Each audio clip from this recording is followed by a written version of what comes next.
Hello everyone, কেমন আছো সবাই? আমি খুব ভালোই আছি। তো একদিন আমার বাড়িতে আমার মাসি আসে, তো তার হাতে একটু সমস্যা হয়েছিল বলে এক্সরে করিয়ে রিপোর্ট দেখাতে এসেছিলো। তো তাকে নিয়ে তার বাড়িতে যাওয়ার সময় ভিডিওটা করা, মাসিকে দিয়েছিলাম ভিডিওটা করতে।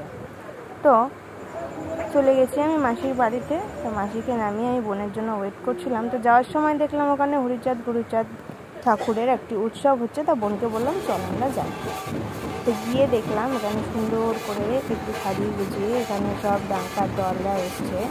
তো ওখানে ডাঙ্কা বাজছে, নাচ হচ্ছে, পরপর এক এক করে সব দল ঢুকছে। তো দেখে আমার খুব ভালোই লাগলো। তো আমি একটু দাঁড়িয়ে গেলাম, আমি আমার বোন মাসি সবাই ওখানে দাঁড়িয়ে দেখছিলাম। দল আসছিল, দলকে বরণ করছিল, সবাই নমস্কার করছিল, খুব আনন্দই হচ্ছিল। ওনাদের এই যে বরণ টরণ করে পায়ে ফুল দিয়ে আরতি করে ওনাদের সবাইকে ভেতরে ঢোকাচ্ছিল। ওদের ডাঙ্কার তাল শুনলে যায় কেউ দাঁড়িয়ে থাকুক না কেন তার মধ্যেও একটা বেশ আনন্দ উপভোগ করবে।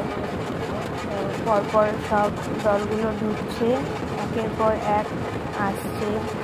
আমিও কিছুক্ষণ দাঁড়িয়েছিলাম ওখানে। বোনকে বললাম চল একটু ভিডিও করি তোর আর আমার। দেখো লজ্জা পাচ্ছে।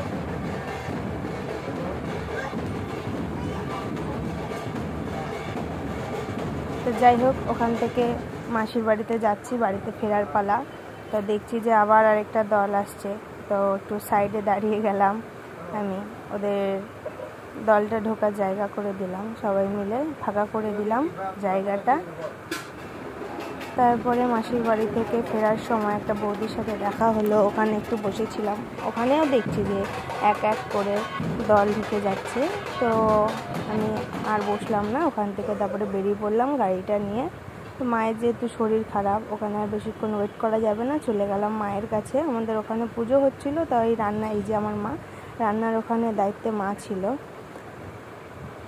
তো এই যে আমার বোন, ওকে দেখতে দিয়ে মাকে বললাম যে তুমি চলো এবার